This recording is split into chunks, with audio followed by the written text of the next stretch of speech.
Today I'll be doing an 8-inch schedule 40 TIG out with 70s-2 wire. I like to use a 3/16 gap, anywhere from 3/16 to a quarter. Whenever you do this process, make sure to clean the inside and the outside real good with a tire disc. As some of y'all may know, I only like to use 2 tacks, one at 12 and one at 6. I'm gonna start on the right side because I have a bigger gap and it's better. It's like a quarter on my right side compared to my left side. I'm using 1/8 70s-2 at 115 amps. Whenever you start doing the root, make sure to have the rod at an angle like I have it right there. Do not have it straight up and down. That's how you get cold wire. The key to getting a good bead at the bottom is to consistently feed the wire into the puddle. If you don't feed it enough, the bead will come out too flat. It will still pass x-ray, but you don't want that. You want to have a nice bead in there. Just consistently feed it in there. Like I said, 150 amps, that should be more than enough. If you feel like it's too cold, you can crank it up 5 more. Like I said before, notice how I'm keeping my rod. I'm never keeping it straight up and down. It's always at an angle. I am moving the rod and adjusting it as I'm welding up the pipe. Here's the different arc shot for y'all. Like I said, notice how I'm consistently feeding that wire into the puddle. This is the key to the bottom, man. It's real easy. Just get used to feeding that wire in there. Right here, I'm running about 8 o'clock. Make sure to keep that rod right in the middle of the gap so you can spread that root out evenly through the pipe. And feed it in there. And from left to right, make sure you hit those walls.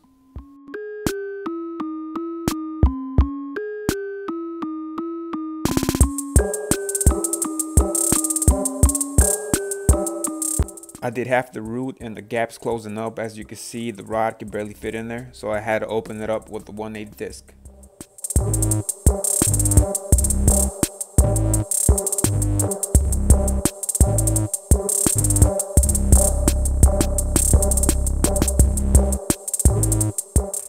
For my hot pass, I'm running 165 amps. I'm still using 1/8. You could go hotter than that if you want, but I feel like 165 amps is pretty good. Whenever you do your hot pass, make sure to weave from left to right and hit both walls. If you're too slow, you could have sub back on the root and that's going to cause you to fail x-ray. So make sure you got a good rhythm and you're traveling up. I just finished my hot pass. I could use another filler. For my filler, I decided to use a 532 rod 70s at 190 amps. You can still use 1/8 and you can still run at 190. It's all about what you're comfortable with.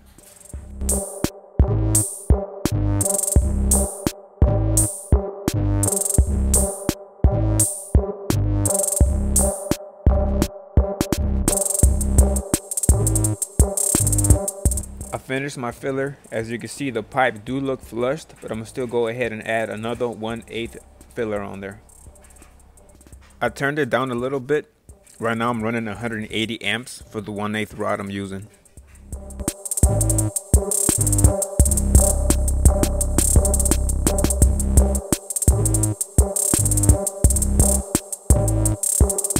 Once I flushed it out, I decided to do a 2-stringer cap.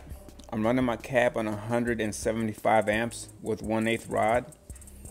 You could do, like I said, you could do 180. Some people even do 190 for the cap. I personally like to do about 175. Here's my first stringer. As you can see, everything looks really good. Everything's uniform. You do not want to go too wide. You want to stay about half of the gap so you can save room for the other stringer. I'm running stringer number 2 right here. Like I said, I like to use 175 to cap, because I feel like that's the perfect temperature. You're not too hot or you're too cold. Sometimes when you run too hot, you have to travel so fast and sometimes it gives you undercut. I feel like 175 amps, it gives you enough time to take your time and travel uphill so you can get a nice uniform bead in there.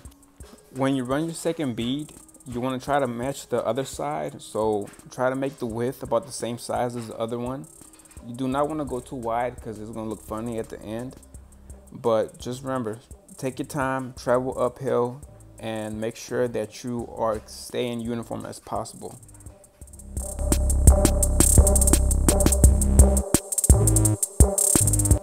Here's the finished product. I hope y'all enjoyed it. I hope y'all like it. It looks real good. Everything's uniform. A couple of arc marks. Make sure you take that off if you're at a job or you're testing, but I'm gonna just leave them on there for now. but everything is good. I'm not too heavy on the cap. Everything looks uniform, no low spots. Everything looks really good. And this is the root. Everything looks uniform, and I think it will shoot. I decided to cap the other side with 70-18. I had a few people ask me to do a tutorial for that. So if you're interested, make sure you subscribe. Thanks for watching. I hope y'all enjoyed. If you have any questions or comments, make sure you send me a DM on Instagram, or you can just comment on YouTube. Thanks for watching. See y'all next time.